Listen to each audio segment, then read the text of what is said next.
What's up again, everybody? Well, we are on the eve of the release of Outsiders, and by being on the eve of the release of Outsiders, that's a weird way to put that, we are that much closer to competitive play with these cards, and I truly think that there are some very powerful and interesting cards that have a good shot at cutting their way into the meta and shaking things up a bit. So we're going to talk about those cards today. Before we get too far into it though, if you want to find out what this new meta is going to look like as soon as possible, check this channel. There's going to be a live stream of the official Chicago Brawl on Saturday and Sunday, a classic constructed tournament hosted by Realm Gaming and MinMax Games, my channel sponsor. We're doing an all-day stream and then a top 8 cut on the next day, and it's going to be classic constructed galore with Outsiders being officially legal. So if you want to find out if any of these cards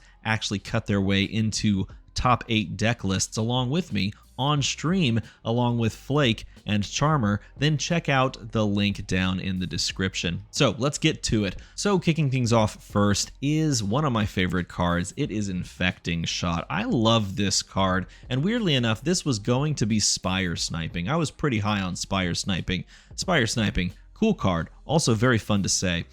But at the end of the day, I just thought to myself, you know, Spire Sniping is probably one of those cards that's going to be really good in Azalea and not really played by the other Rangers, and Infecting Shot has the capacity to literally be played by any Ranger that just likes damage. Because what this card essentially is a 1 for 5, or if you want the aim counter, sure, it's a 2 for 6, but really it's a 1 for 5. That's technically a 1 for 7. If your opponent doesn't plan on blocking in the matchup, this is a 1 for 7 because the Bloodrot Pox represents 2 extra damage. There's a lot of other nuances and minutia as far as like, well, it's like a 1-card block and several points of damage, or if it's a 2-card block, there's like weird things you can think about with this card, but the fact that it's literally just a 1 for 7 before any possible Ranger buffs makes it a very good arrow and just worthy of consideration in all Rangers. Azalea can run this. Lexi could consider it, even though I know Lexi wants to generally go wide or punish with ice. It still can consider this just good damage, you know, just plays as good damage. And I think this is one of the best cards that Riptide can play, simply because it can push like a ton of extra damage with the creation of Bloodrot Pox.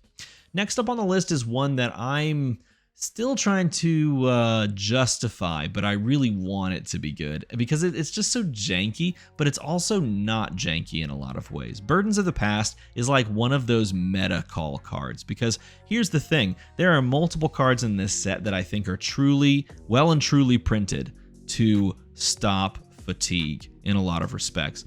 And Burdens of the Past is one of those. It's a blue 0 cost 3 block action with go again, so all of that's great. It's a majestic, but it says until the end of the turn, target hero can't play defense reactions with same name as cards in their graveyard. So if they have a Sink Below in graveyard, they cannot defend with Sink Below or play Sink Below in the reaction step.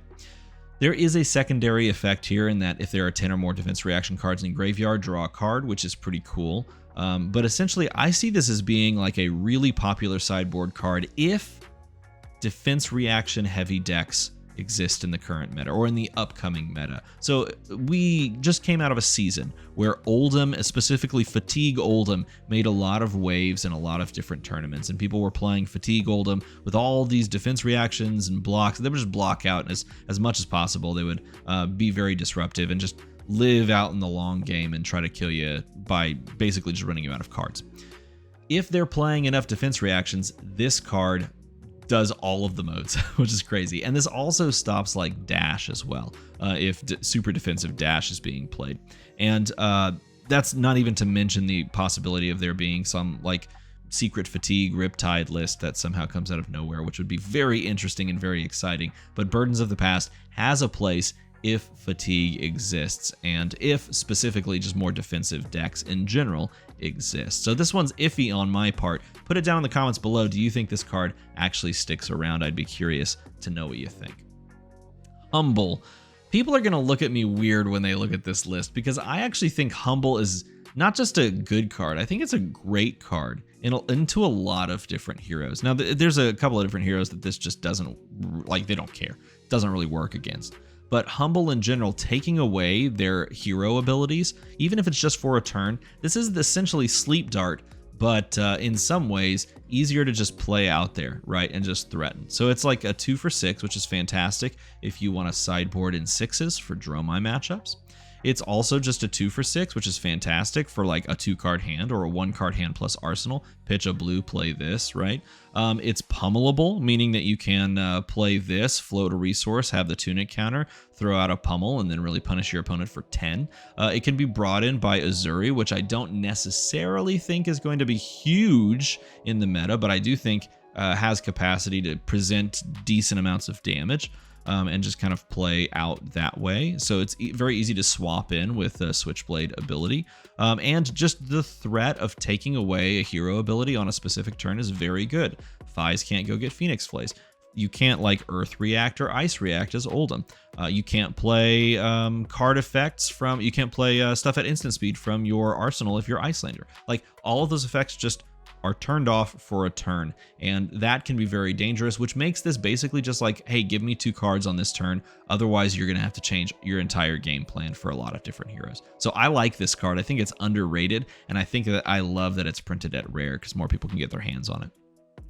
Dishonor, a card that a lot of people have talked about and a lot of people have hyped up and hyped on, and I think for good reason, because for the same reason that Humble affects hero abilities for a turn and that makes it good, Dishonor could also basically just turn off your opponent's hero effect for the entire game, and that is very cool. But even if you don't do that, this is a 0 like cost blue pitch 3 block card.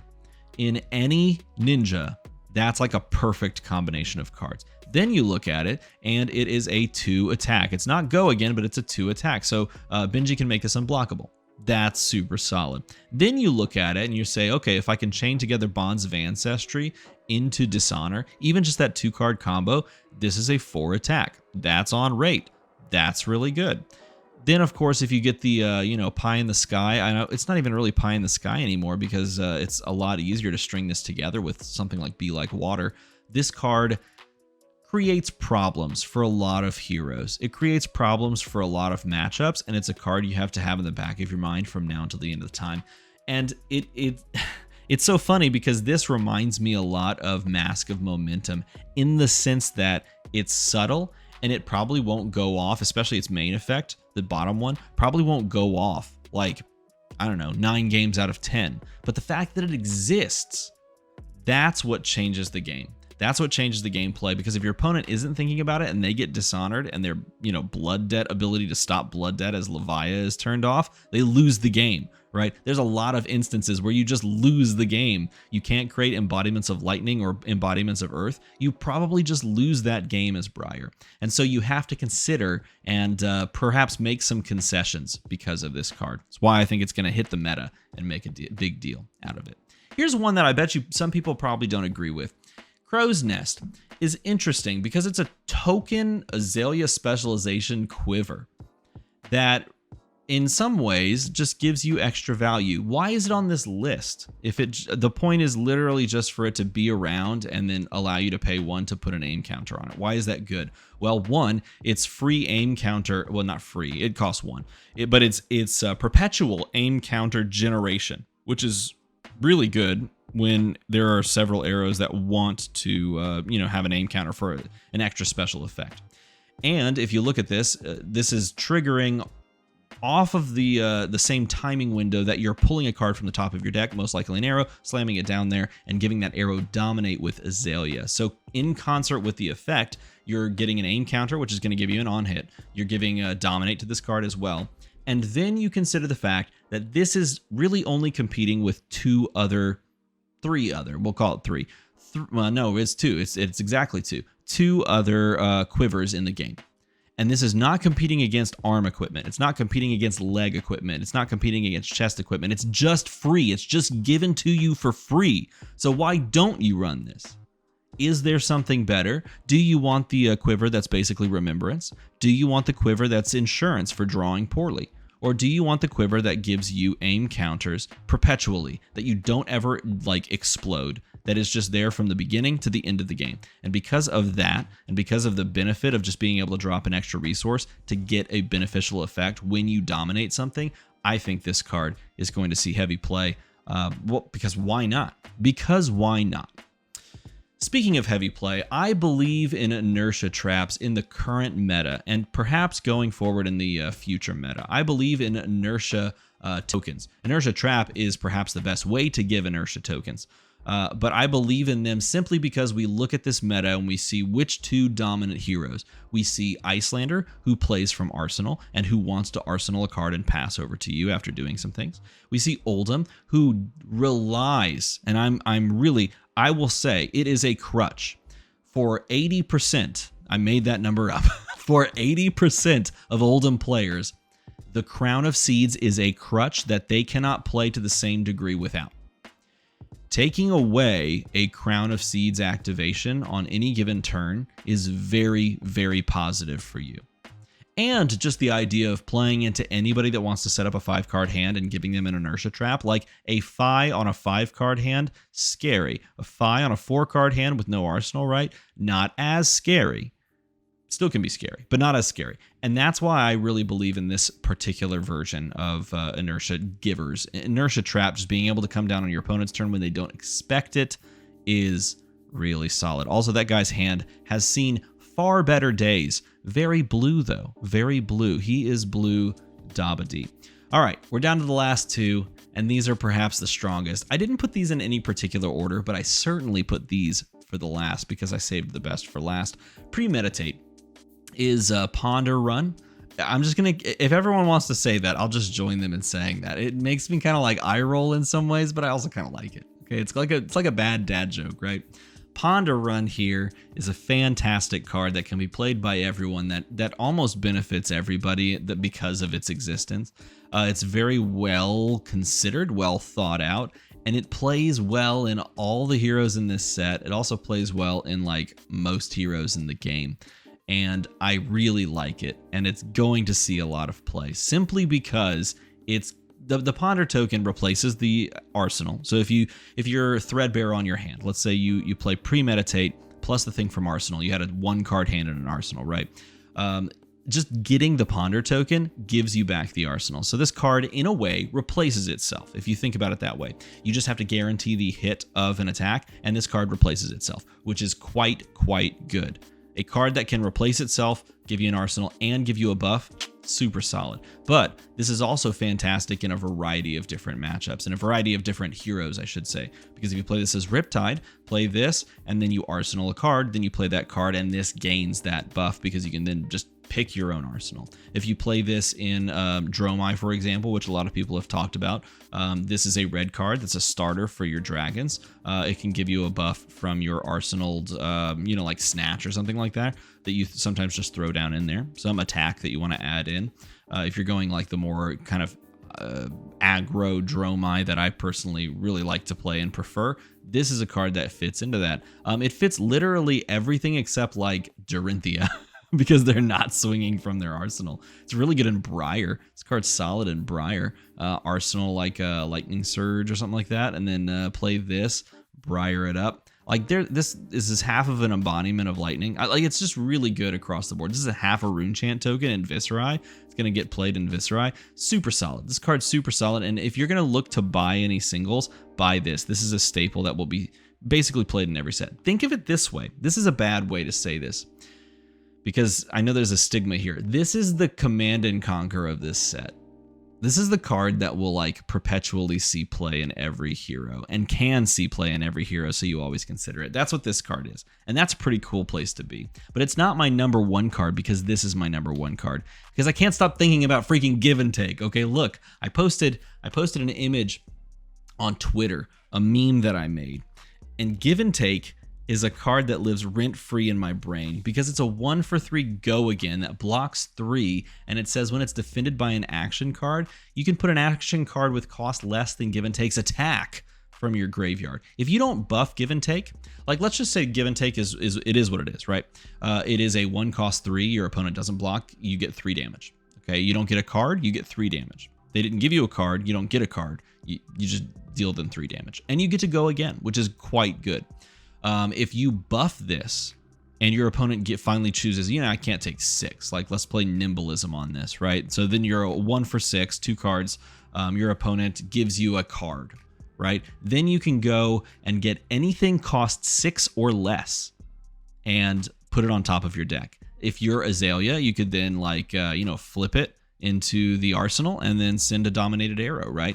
If you are, really, any hero that wants to go and grab a card and put it on top, you want to go get an E-Strike, you want to play E-Strike next turn, go put E-Strike on top of your deck. It's fantastic. Even if this is a 1 for 3 and they give you a block, you get a free card. So almost all the time when this card's played against you, you have to weigh the options and go, oh, yeah, you know what, 3 damage is probably better for me to just take than the, staring down a Command and Conquer pulled from the graveyard and put on top of their deck so they can go get it. So this card is most likely just going to be 3 free damage, but the moment you start putting a buff on it, like Nimbleism or really anything that buffs from this set, I don't know, like there's this card called Premeditate, it's pretty good. Anything that gives this a buff immediately makes this horrifying for your opponent, because it's a card that allows you to recur pieces indefinitely, which, by the way, you can also, if you have a give and take in the graveyard prior to attacking with this give and take, you can, and this give and take of course hits, you can get the give and take from the give and take, put it on top, and then you can have an infinite give and take combo. And your opponent has to just give up and just take the damage at some point, because otherwise you're just going to keep recurring them. This card's good. This card's real good, and I challenge you to tell me a deck this doesn't fit in. Leave a comment down below. What deck does this not fit in? What do you not put give and take in? Besides Dorinthia. Don't say Dorinthia. That's too easy. Warriors are too easy. Heck, you might even play this in Bolton. I'm not sure. Those are the cards that I have chosen for this list. Let me know what you would say are cards that you think are going to make a big impact on the meta. Maybe they're going to shape the meta going forward. I want to hear your thoughts. Don't just put a hero, okay? Because I could have just put the heroes and been like, I think this one's going to become better. That's not this video. This video is cards. So let me know in a comment below what you think. And if you appreciate this type of content, do a number thing. Look, it's over here. We're up to 6 now. 6 is crazy. You know what's crazier than 6? 7. As always, thanks for watching.